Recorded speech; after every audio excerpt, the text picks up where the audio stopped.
Az előző videómban bemutattam azt, hogy kik szabadították rá a koronavírus járványt a világra, és arról is beszéltem, hogy a főbűnös az a WHO, tehát az ENSZ egészségügyi világszervezete, amely mindent elkövetett azért, hogy a vírus ne tudjon Kínán belül maradni, és ne zárják le az országok a határaikat.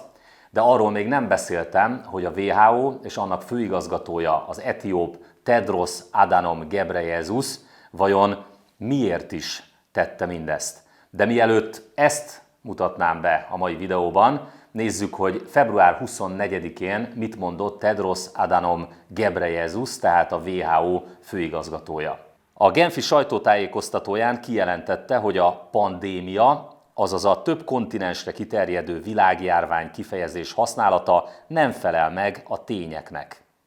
Majd egy hónap múlva, március 25-én egy újabb sajtótájékoztatón a WHO főigazgatója már a következőket mondta. Cselekedni 1 vagy 2 hónappal ezelőtt kellett volna.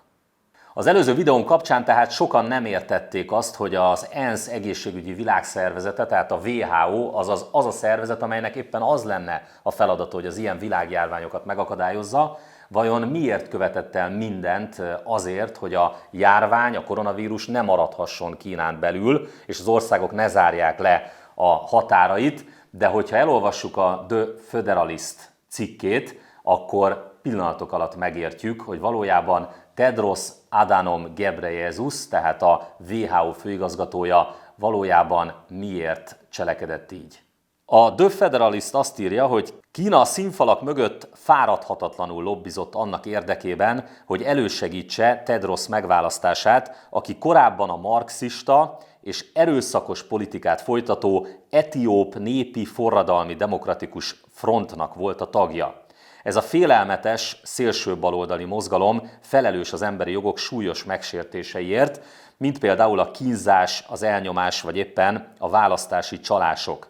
Tedros egészségügyi miniszterként töltött ideje alatt arról is ismertté vált, hogy 3 kolera járvány kitörését tussolta el.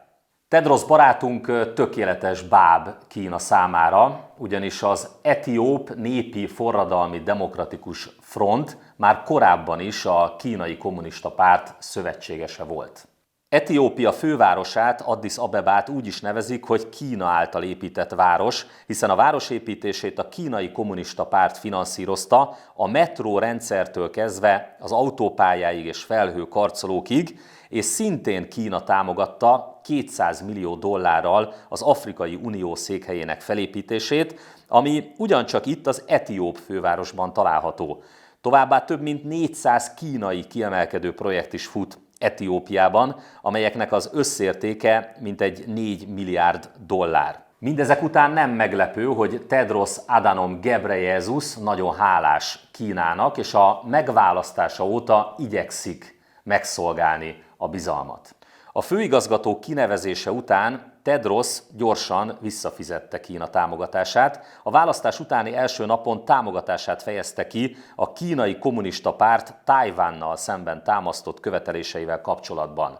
Nem sokkal később Tedros a brutális fehér ellenes afrikai diktátort, Robert Mugabét, Kína szövetségesét jószolgálati nagykövetnek nevezte ki. Ebből aztán világbotrány lett, így aztán vissza is kellett Tedrosnak vonnia ezt a javaslatát, viszont kapott érte jutalmat Kínától. A kínai kormány ugyanis úgy döntött, hogy $80 millió finanszíroz egy új WHO központ felépítését. Na mit gondolnak, vajon hol építették fel ezt a központot? Igen, jól sejtették, Etiópiában. May God bless China and its people.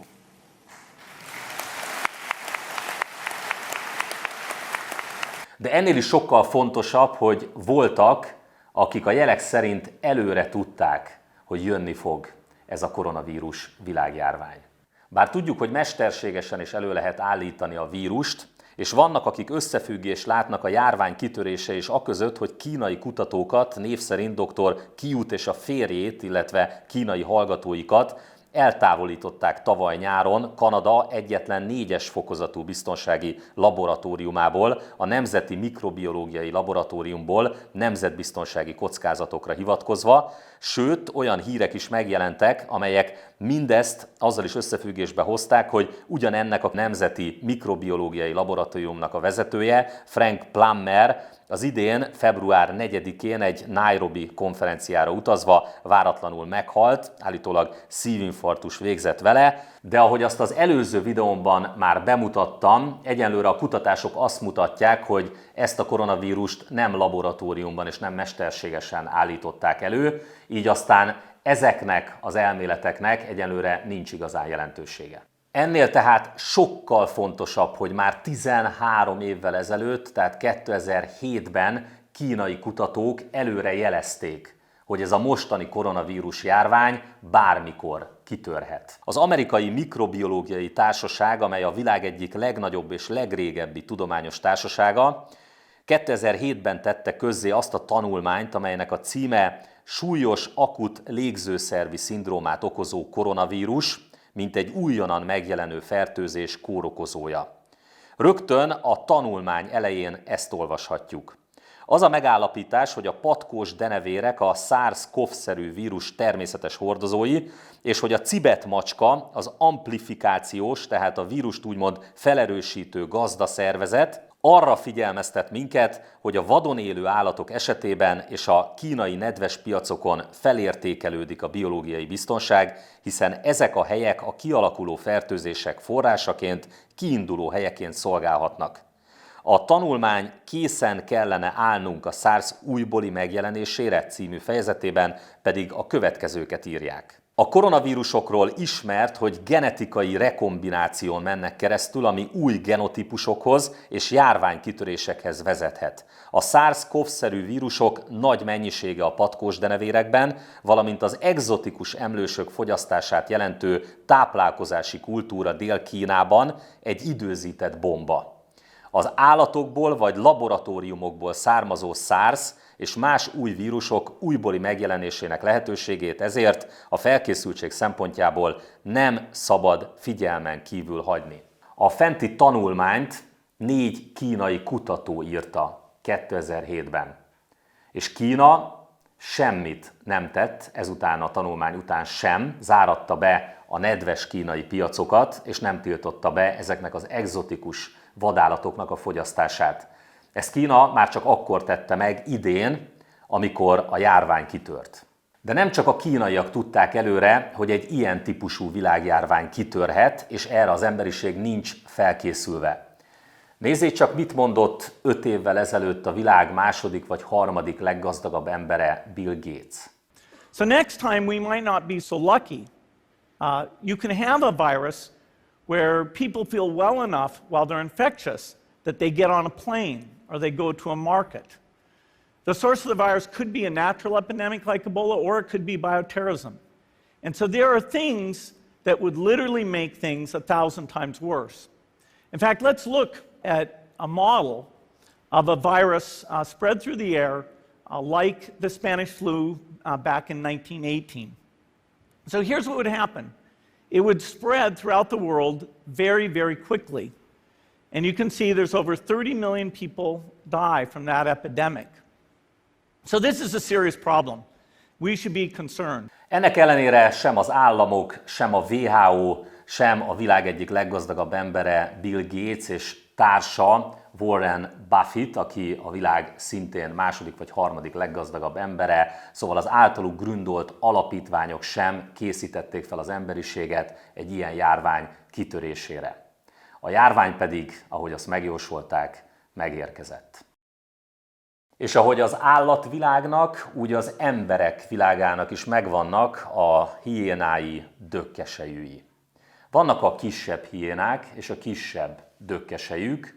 A kisebbek azok, akik például most duplájára vagy akár triplájára emelték a csirkehús árát, de láttunk 3000 forintos gyömbér gyökeret is. Miskolcon például a petrezselyem gyökér ára egy hét alatt 500 forintról 1500 forintra emelkedett, a karalábé 250-ről 600 forintra, de talán a legundorítóbbak azok a kis hiénák és dökkesejük, akik pofátlanul aranyáron kezdték árusítani a maszkokat és kézfertőtlenítőket. De ők csak a kisebb hiénák és a dökkesejük. Az igazán nagyokat a bankok, bankárok és a tőzsdék világában kell keresnünk. Miközben a koronavírus járvány negatív hatása egyre jobban látszik a világgazdaságon, a részvénypiacokon a vevők kerültek többségbe, a legfontosabb indexek új csúcsokat értek el. Nem kell aggódni a bankokért Magyarországon sem, ahol a kormány hiteltörlesztési moratóriumot vezetett be. Nincs szó ugyanis arról, hogy a kamatokat elengednék, pusztán arról van szó, hogy később kell azt megfizetni. A meghosszabbított futamidő miatt összességében nagyobb összeget kell majd visszafizetniük az adósoknak, mint amiben a bankkal megállapodtak. A folyószámla hitelnél és a hitelkártyánál pedig a moratórium alatti költések utáni hitelkamat egyben esedékessé válik a fizetési moratórium lejártával. És jönnek a világ leggazdagabb emberei, akik most nagy bevásárlásra készülnek. De ők nem csirkehúst és nem WC papírt akarnak venni. Az Investopedia, egy amerikai befektetési szaklap a következőket írta néhány nappal ezelőtt. Minél rosszabb a piac, annál jobb lehetőségek vannak a profitra. Láthatóan ez az árral szemben úszó befektetők hitvallása. Ezt a krédót a 18. században élt Rothschild báróhoz, a Rothschild bankár család tagjához kötik. Állítólag ő mondta, hogy a jó vásárlás ideje az, amikor vér van az utcákon. Neki egyébként ezt igazán tudnia kellene, Rothschild ugyanis szerencsés bevásárlást csinált abban a pánikban, amely a Napóleon által elveszített Waterloo-i csata után következett be. Apropó Rothschild bank, nézzük csak, hogy mit nyilatkozott a svájci Bilán című gazdasági lapnak a koronavírus járvány által előállt helyzetről a vezérigazgató Lorraine Gagné-bin. Szó szerint azt mondta, meglehetősen pozitívak maradunk. A csökkenő piacot olyan értékpapírok vásárlására használjuk, amelyeket hosszú ideje meg akartunk vásárolni, de amelyek ára túl magas volt. Igyekszünk kihasználni a helyzetet. Mindezek fényében nem is meglepő, hogy Bill Gates barátja és alapítványügyekben társa, a világ egyik leggazdagabb embere és leghatalmasabb befektetője, Warren Buffett szintén bevásárlásra készül. Az a helyzet, hogy a koronavírus járvány miatt fel kell arra készülnünk, hogy a világot uraló szűk kis kör, a dollár milliárdosok köre még hatalmasabbá fog válni, vagyonuk és hatalmuk még nagyobb lesz a járvány végeztével, az egyszerű emberek kiszolgáltatottsága pedig csak nőni fog. Ahogy Warren Buffett megfogalmazta és mondta, megmondom, hogyan lehet gazdaggá válni. Csukd be az ajtókat. Félj, amikor mások mohók. Légy mohó, amikor mások félnek.